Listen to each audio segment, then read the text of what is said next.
Welcome to Beyond Tomorrow, with ideas designed to look toward the future, with personal examples, live interviews, and more.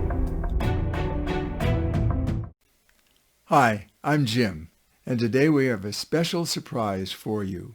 We have someone with us who shares his knowledge with his college students, and he will also provide insights that we can apply in our daily lives. This interview will bring a whole new perspective as to how we look up into the mystery of the night sky. His name is Dean Arvidson.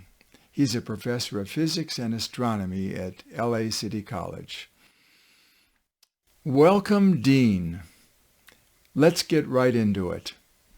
How did you become interested in astronomy? My academic background is in physics. Actually, my degree is in physics. Okay. And when I interviewed at Los Angeles City College for the job, this goes way back to 1995, I interviewed, and they asked me whether I would like to teach an astronomy class because astronomy was part of the physics department. And I wanted the job, and I figured the right answer was yes. So I said, yes, astronomy is my favorite subject. I would love to teach astronomy. And I was fortunate enough to get offered the job, and they gave me an astronomy class to teach that very first semester. And I kept 1 week ahead of the students reading the textbook. I had never really studied it, to tell you the truth, academically before then. Yes. And I kept 1 week ahead of the students in the textbook, and was able to make it through that first semester, that first class, and it has just progressed from there. It has become my favorite subject. As an astronomy professor and students picking up on the study of astronomy, can you give us a feel for what might lie ahead of them regarding a career? I do get an occasional student that wants to go into astronomy or astrophysics, but we do occasionally get those students, and what lies ahead of them, if they go into, you need to get get your degrees, get your bachelor's degree and maybe the master's or the PhD even. Nowadays, go into teaching, go into research. The private industry is really going strong with space exploration. Those are the directions that students mainly can go in, it seems, from my sense of it these days. Okay. I ran across a statement a while back. It's a statement by Plato, which I really enjoyed. He said, "Astronomy compels the soul to look upward and leads us from this world to another." And I'm thinking about that. I thought of you when I had that in mind, and also Neil deGrasse Tyson. He's the, as you know, the director of the Hayden Planetarium in New York. He's a planetary scientist, astrophysicist, and he always says, "Look up." So a question I would ask you is, when you look up, what do you see? That's a good question. Let me say that's a terrific quote from Plato, and that's a new one to me. So if it's okay, I'm going to use that in my. Please, yeah. You got to get Plato's permission first. Yeah, we'll go ask Plato about that one. Yes. Well, when I look up, it helps put me in touch with the universe as a whole, with a bigger perspective, you might say, or just a when I see the stars, it reminds me, okay, look, there's more to life, more to this universe than this planet we're on, and and all the challenges and difficulties we have down here, and in our personal lives and in our collectively, and you get a it helps keep a sense of balance, if you will. And I just, besides all that, just enjoying the beauty of the night sky, enjoying seeing a crescent moon. The moon has been in the crescent phase the past few nights, and there's an enjoyment, there's a peace, there's just a nice sense of connection that comes from seeing the night sky. Yes, and there's a pleasant silence also. It's a time for quietness and for a little bit of a pensive attitude, a feeling of there's something there. I know that you are up on just about everything that NASA is doing, and the Mars 2020 rover is going to be launching. It's called Perseverance. They named it Perseverance. It's going to be launching actually on July 30th. And it's the first rover that's dedicated to exclusively and specifically finding life on another planet. And I was curious about your thoughts about a robotic rover versus human presence of exploration. Robotic versus manned missions. That's of course a big sort of division, or a big categorization of the types of missions that NASA and nowadays private industries are sending up. And to me, people are doing it just right. The unmanned missions, the robotic exploration, is of course easier to do, does not require sending oxygen and food supply and water, all the things that a manned mission would need. So manned missions are a whole nother level of complexity and a whole nother level of investment, time and money to send a manned mission.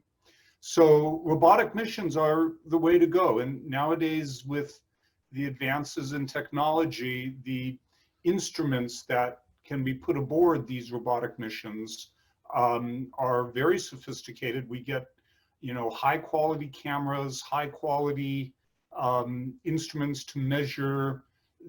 I was just reading about this Perseverance mission coming up. They're going to be able to test for life on Mars, I believe. Yes. They can do spectroscopy testing, can Sure. measure chemical elements and signatures of life. You can test for water. I believe they're going to test for the presence of water ice below the surface of Mars on this upcoming Perseverance mission. And the purpose of that testing is that if we are able to find a significant amount of water ice below the surface of Mars, that could be used in a future manned mission as a resource, a very important resource. It would provide water and potentially provide oxygen. Mm-hmm. This instrument and this this hope, if you say it that way, is well founded. It is well founded. Yes, they did find an underground lake last September, as you probably know. And of course, there are glaciers that have formed even at mid latitudes that hold an abundance of water in largely pure water. All right, let me take a little bit of a different tack here, if I might, along the same lines, because Perseverance is going there for the specific purpose of looking for life. Yes, right. And this is a question that I don't really know whether I should be asking, but what are your thoughts about life out there somewhere, maybe intelligent life? Yeah, it's a perfectly appropriate question to ask. And as I sometimes tell my students, before we look for intelligent life elsewhere in the universe, we ought to find out if we have intelligent life here on Earth first. But that aside, it's you know, I sort of come down with my sense is that the majority of astronomers and astrobiologists and you know, people that are interested in this question of life elsewhere in the universe, my sense most people these days would say that it's most likely there, that most likely life has developed someplace else in this universe. As far as there being intelligent life elsewhere, that's another, again, another level of the question. And you may know there was a famous, relatively well-known equation called the Drake equation, developed by this fellow, Francis Drake, I believe was his name. All It right. goes back maybe 20 years ago or so. This fellow was part of the SETI experience, Search Oh, for sure. Extraterrestrial Intelligence. And anyway, he came up with this equation, like, you know, you start with the number of stars in in our galaxy. I think the equation was focused just for the Milky Way galaxy. Anyway, this Drake equation goes on, and you know, at the end, you make all these estimates, and you multiply all your numbers out, all your fractions, and you know, and you get an estimate of the possibility of there being intelligent life in our galaxy. And depending on what numbers you throw in, you can get, you know, an estimate that's high or low. Sure. I kind of enjoy speculating, and I'd say, sure, why not? Or and then on another level, you ask, well, what is intelligent life? Does intelligent life, you know, does intelligence need a physical form? You know, then, but that takes us into the other areas. That takes us into this. That's a good point. Yeah, that's a very, very good point. You got my mind curious here. What are the traits? What do you think are the traits that you find that a science student possesses? It's important to have an interest and a passion for the subject. And you know what, you know, science is about, you know, physics and astronomy, for instance, are about learning about the physical world, learning about the nature of reality on the physical level. And you know, you have to have some curiosity, like, you know, how is a star formed, and you know, how many stars are out there, and what about planets? How are planets formed? And you know, and then you can tie in biology questions. How does life come about, and so forth. And so the interest is certainly a central factor in becoming a, you know, if someone is interested, is considering science as a major, for instance, in school. If you want to go into physics or astronomy or astrophysics, it's important to have some math skills. You know, physics, mathematics, you could say, is the language of physics, and Okay. All right. astronomy is tied most closely to physics. So, you know, if you go into biology, you'll need some math, but not nearly as much as you would if you go into physics or astronomy. And All so right. the math doesn't have to be your favorite subject, but you have to be willing to you know, to handle it, to go through it and take your classes and so forth. Sure. So That's physics. another factor, and that does send some students away, unfortunately. But It probably would send me away. Math was not my favorite subject, but again, astronomy is. I remember being intrigued with it at about 12 years of age, maybe even a little earlier. Yeah. And I picked up my first book on Mars at that age, and I've been engrossed with that in my mind ever since. Yeah. A lot of people still tie in science fiction with real science, but in reality, science fiction of today is becoming more real science. I'll bounce off that comment if that's okay. you know, people have been saying, and I fully agree, you know, the science fiction authors and the books, and nowadays all the movies, is a big inspiration for many people to go Yeah. into science. And so it serves a very valuable purpose, you know, well written science fiction, well done movies, and then of course all the documentaries. That's not so much the science fiction side, but all that can be very inspiring to students. And let me also say, I think, you know, if someone has an interest in science, in astronomy, by all means you can pursue it. You don't need to have the math background. You can. There's a lot of books that are written, you know, for the layperson. I read those books myself, and many of them very good. And you can go very far with the ideas and learn about it just from, you know, on that side of it, without necessarily exploring the math. If you want to go to academia, that's where you need the math. Right. I'm glad you brought that up. It was Neil deGrasse Tyson who said, you don't need to be a scientist to enjoy science. Absolutely correct. Matter of fact, we all live in a world of science anyway, and there are principles that exist that we rely upon regularly that we don't even know the science basis behind it, but using it is good. Talking about the silver screen and the movies of science fiction, it's interesting to note that, did you see the movie The Martian by any chance? I sure did, yeah. Matt Damon. Matt Damon, yes, yeah.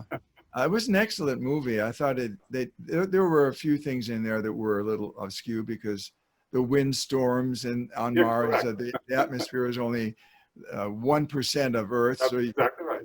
The biggest wind on Mars would probably be something like just a breath on the hand. But it's interesting to note that prior to the movie, which came out, I believe, in August of 2015, there were 14 spots open for an astronaut at NASA. And then the movie came out, and I'm amazed at how many people actually applied for that position after the movie. I don't know whether you know the figure or not, but I'm told it was 18,330 people applied for the 14 positions. I had a note here on the demographics of your students. Yeah. I'm interested in that for a couple of reasons, because we're going to be creating a new society, a new civilization, if you will, a new culture. Goodness knows we could use some pointers here on Earth as well, but we're going to be doing this on another planet. So the demographics of who we send and the type of an individual that we would like to see start functioning on their own would be important. What are those traits? So can you give me a kind of a little short capsulization of what the demographics of your students or a science student looks like? Well, another good question, Jim. Well, at LA City College, one thing I very much enjoy about teaching there is we have this it's very multicultural, right? That's the word these days. And it's we are considered a minority serving institution, I believe. That's a technical category.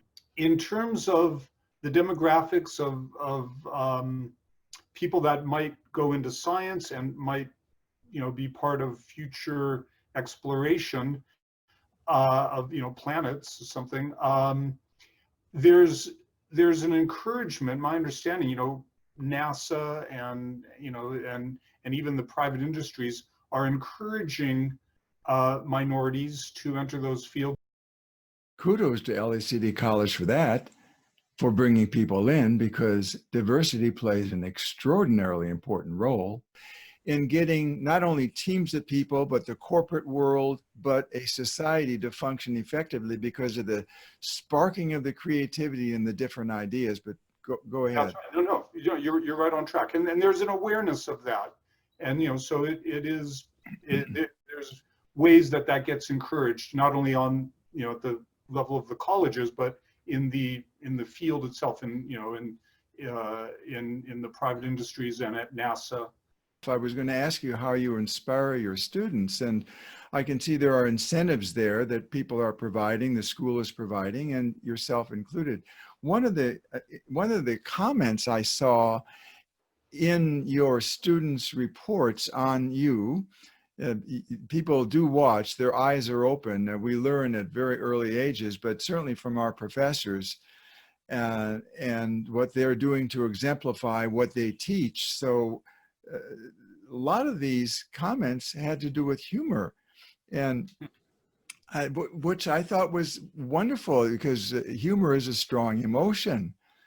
This one I heard from another colleague at one point, but I asked the students, usually it's near the beginning of the semester in the astronomy class, can anybody tell me what a light year is?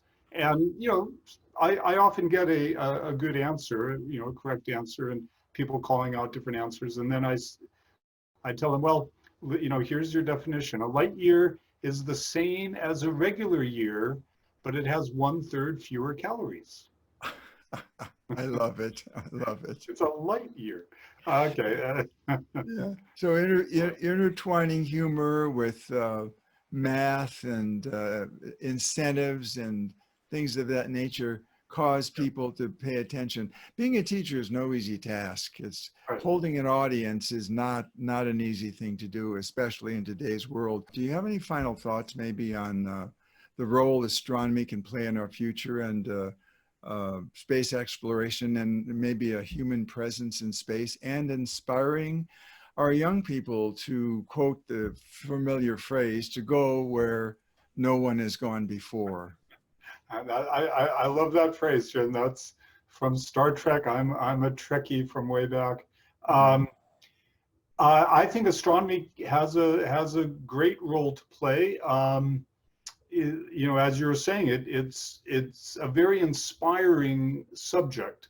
Just looking at the night sky, and all the photos, the telescopes like the Hubble Space Telescope, sending back these amazing photos of the nebulae and the galaxies, the star clusters. You get those deep space, deep field photographs that the Hubble Space Telescope has taken. And very inspiring field, very inspiring topic, and it has the potential to pull, it can pull people together. We can overcome our, whatever differences we have at times, and it has the potential to unite us in a certain way in terms of space exploration. So I'm all for that, and go Elon. Yeah, go Elon, go Zubrin, Go Gene Jeff. Bridenstine, go NASA. Yes. Right. And Richard Branson is part of it. Richard Branson, Jeff Bezos. Yes, Yeah, there are a lot of people that are part of this that we don't even hear of. But I'm glad you brought the point in of bringing people together. Certainly in these trying times that we're going through right now with the virus, it is challenging. And we all remember, if we were around at all, and even if we weren't, the inspiration that was provided by the Apollo program. Yeah. With the trips to the moon. We ended it at Apollo 17. They cut off the last couple of programs, unfortunately, but the world was together.